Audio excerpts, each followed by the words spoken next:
Kami panggil Regu Putra Cabang Syarhil Quran dengan nomor peserta S126 untuk menuju mimbar.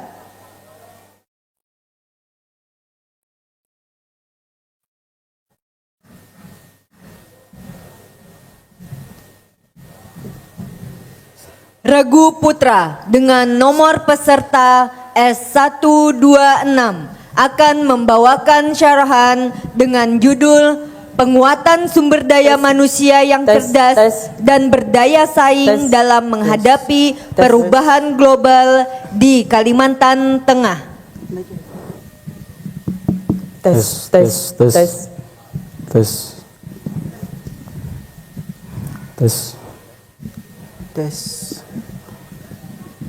Iya.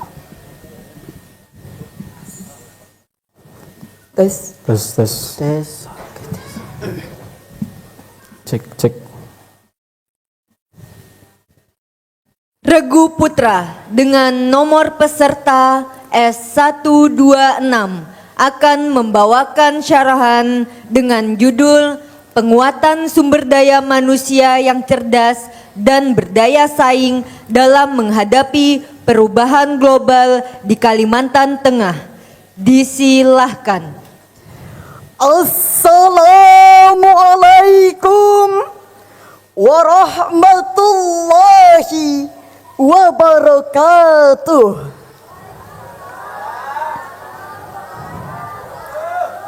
Bismillahirrahmanirrahim. Alhamdulillahi wahdah.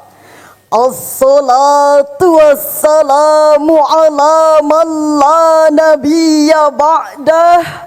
Allahumma salli wa sallim ala sayyidina Muhammad wa ala alihi wa sahbihi wa bawalah. Amma ba'du.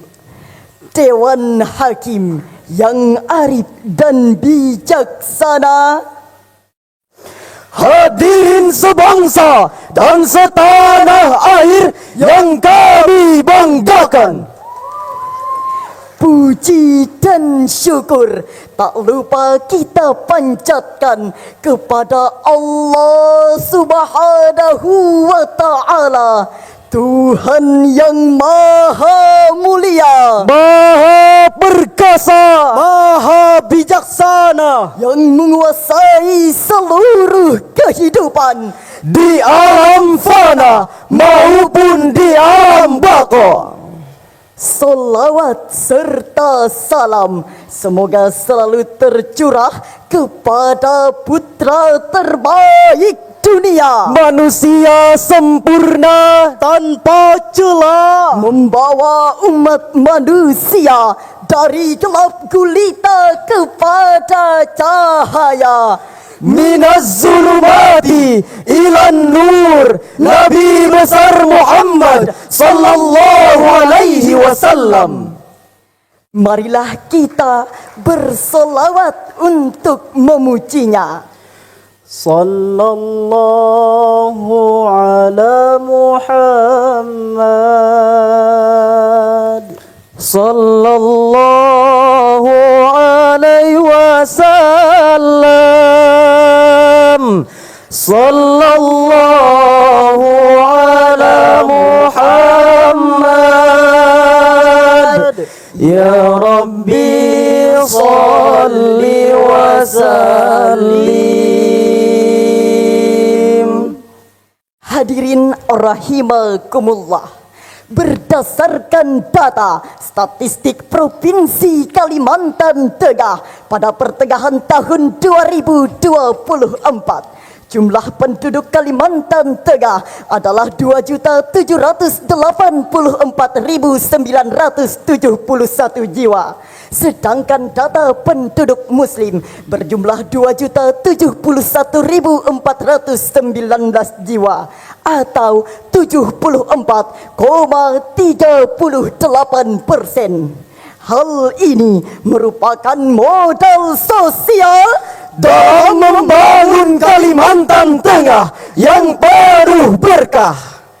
Karena sumber daya manusia yang berkualitas menjadi pertumbuhan ekonomi dan kemajuan suatu daerah. Namun hadirin, sumber daya manusia di Kalimantan Tengah masih tergolong sangat rendah. Berdasarkan data Indeks Pembangunan Manusia Kalimantan Tengah pada tahun 2021 berada di 68,5%. Adapun faktor penyebab rendahnya kualitas sumber daya manusia tersebut adalah, mau tahu hadirin? Kurangnya akses pendidikan, rendahnya tingkat kesehatan, hingga minimnya peluang kerja. Betul hadirin? Ini menjadikan bahwa masih ada aspek pendidikan dalam pendidikan, kesehatan dan pendapatan. Berkenaan dengan hal tersebut, pada kesempatan kali ini kami akan menyampaikan sebuah syarahan Al-Quran dengan judul Penguatan sumber daya manusia yang cerdas dan berdaya saing dalam menghadapi perubahan global di Kalimantan Tengah. dengan landasan Al-Quran surah An-Nisa ayat 9 yang berbunyi, A'udzu billahi minasyaitonir rajim.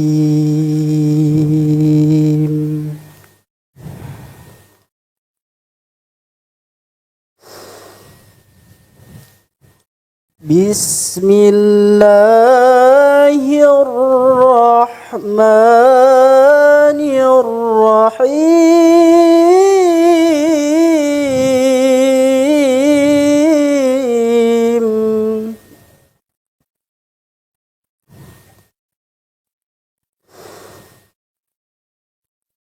وَلْيَخْشَى الَّذِينَ لَوْ تَرَكُوا مِنْ خَلْفِهِمْ ذُرِّيَّةً ضِعَافًا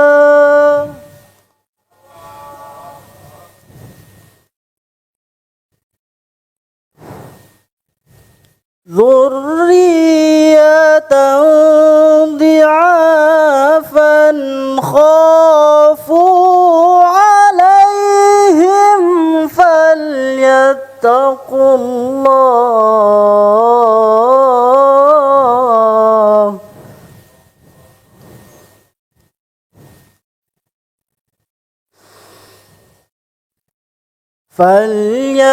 فاتقوا الله وليقولوا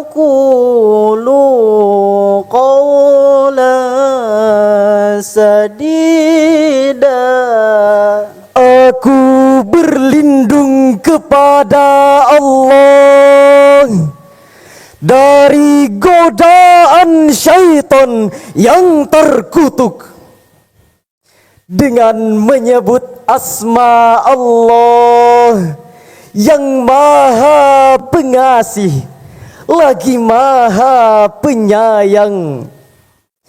Dan hendaklah takut kepada Allah orang-orang yang sekiranya mereka meninggalkan keturunan yang lemah di belakang mereka, yang mereka khawatir terhadap kesejahteraannya.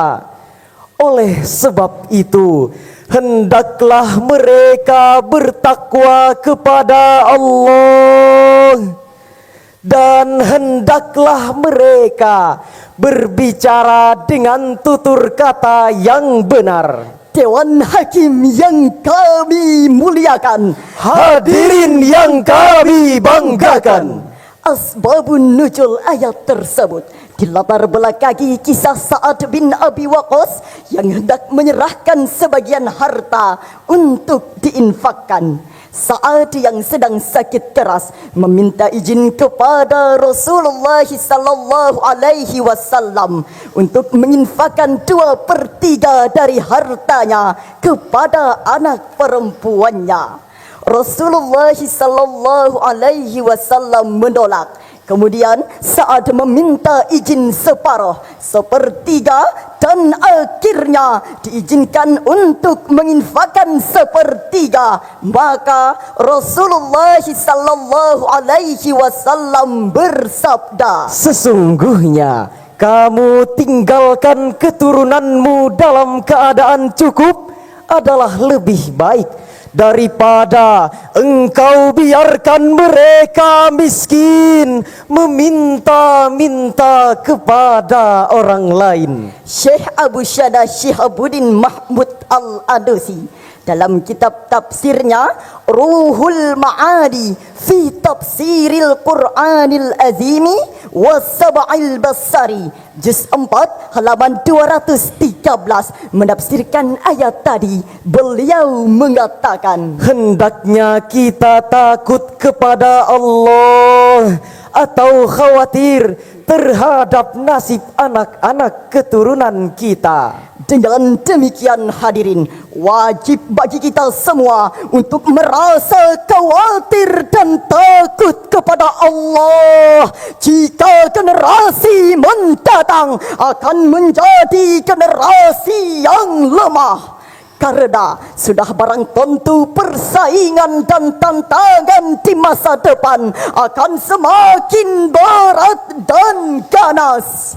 Rasulullah sallallahu alaihi wasallam bersabda dalam sebuah hadis yang diriwayatkan oleh Imam Muslim yang berbunyi, An Abi Hurairah radhiyallahu anhu qala Rasulullah sallallahu alaihi wasallam al-mu'minul qawiyul khairu wa ahabbu ila Allah minal mu'minid dha'if wa fi kullin khair. Dari Abu Hurairah radhiyallahu anhu berkata, bersabda Rasulullah sallallahu alaihi wasallam, mukmin yang kuat lebih baik dan lebih dicintai Allah daripada mukmin yang lemah, dan pada keduanya ada kebaikan. hadirin, kita tidak perlu sebagaimana firman Allah dalam Al-Quran surah Ar-Ra'd ayat 11 yang berbunyi, Lahu mu'aqibatun min baini yadayhi wa min khalfihi وَمِنْ خَلْفِهِ يَحْفَظُونَهُ مِنْ أَمْرِ اللَّهِ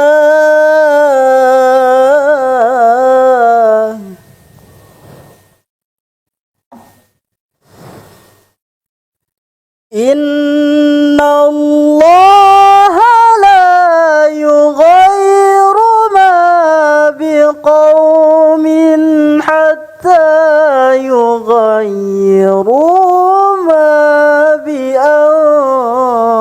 بأنفسهم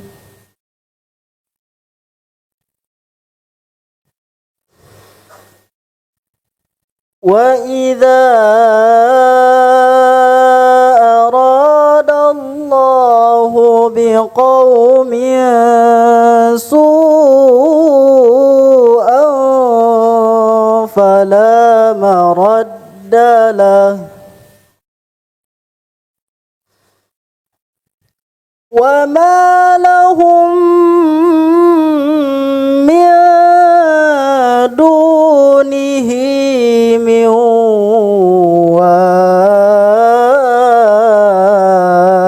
وال وما لهم من دونه من وال صدق الله العظيم. baginya manusia ada malaikat-malaikat yang selalu menjaganya dari depan dan belakangnya. Mereka menjaganya atas perintah Allah. Sesungguhnya Allah tidak akan mengubah keadaan suatu kaum sebelum mereka mengubah keadaan diri mereka sendiri. Dan apabila Allah menghendaki keburukan terhadap suatu kaum, maka tak ada yang dapat menolaknya dan tidak ada pelindung bagi mereka selain Dia. Maha benar Allah dengan segala firman-Nya. Dewan Hakim yang mulia, Hadirin yang berbahagia, asbabun nuzul ayat tersebut adalah ketika Rasulullah sallallahu alaihi wasallam mengutus salah seorang sahabat kepada seorang laki-laki jahiliyah yang terpandang dan mengajaknya menyembah Allah. Lalu laki-laki itu menjawab, "Apakah Tuhanmu terbuat dari besi, atau dari tembaga, atau dari perak, ataukah dari emas?" Kemudian utusan itu kembali menghadap kepada Rasulullah sallallahu alaihi wasallam dan menceritakan kepadanya apa yang dialaminya. Rasulullah sallallahu alaihi wasallam mengulang hal itu untuk yang kedua kalinya hingga sampai pada yang ketiga kalinya. Akan tetapi laki-laki jahiliyah itu masih tetap membangkang dan menolak. Lalu Allah mengutus halilintar kepadanya dan halilintar itu menyambarnya hingga membakarnya. Maka turunlah ayat tersebut. Menurut ahli tafsir Muhammad bin Jarir At-Tabari dalam kitab tafsirnya Jami'ul Bayan fi Ta'wilil Quran juz 16 halaman 382, beliau mengatakan, sesungguhnya Allah tidak akan mengubah keadaan suatu kaum yang berupa sehat sejahtera dan penuh kenikmatan, kemudian kenikmatan itu menjadi dibuang dan dirusak oleh Allah sampai mereka mengubah sesuatu yang ada pada pribadi mereka, yaitu dengan sikap zalim antar sesama dan permusuhan terhadap orang lain. hadirin, kita tidak perlu menutup diri dan alergi terhadap modernisasi. Akan tetapi yang semestinya kita hindari adalah Mengikuti modernitas yang bersifat westernisasi. Lantas, apa yang harus kita lakukan dalam meningkatkan sumber daya manusia yang cerdas dan berdaya saing? Profesor Dr. Sudarwan Tadim di dalam bukunya yang berjudul Transformasi Sumber Daya Manusia, beliau mengatakan bahwa manusia yang mampu bersaing di era global harus memiliki 3 kualitas, yaitu Kualitas amal, kualitas intelektual, dan kualitas spiritual. Dewan Hakim yang arif dan bijaksana, Hadirin rahimakumullah. dari uraian tersebut maka dapat kita ambil kesimpulan. Pertama, Dalam rangka menghadapi perubahan global, perlu penguatan sumber daya manusia yang cerdas dan berdaya saing dalam menghadapi perubahan global di Kalimantan Tengah, Yang kedua, untuk mampu bersaing di era global, kita harus memiliki 3 kualitas, yaitu kualitas amal, kualitas intelektual, dan kualitas spiritual. Hadirin rahimakumullah, demikianlah syarahan yang dapat kami sampaikan. Terima kasih atas segala perhatian dan mohon maaf atas segala kekurangan. Wabillahi taufik wal hidayah. Wassalamualaikum warahmatullahi wabarakatuh.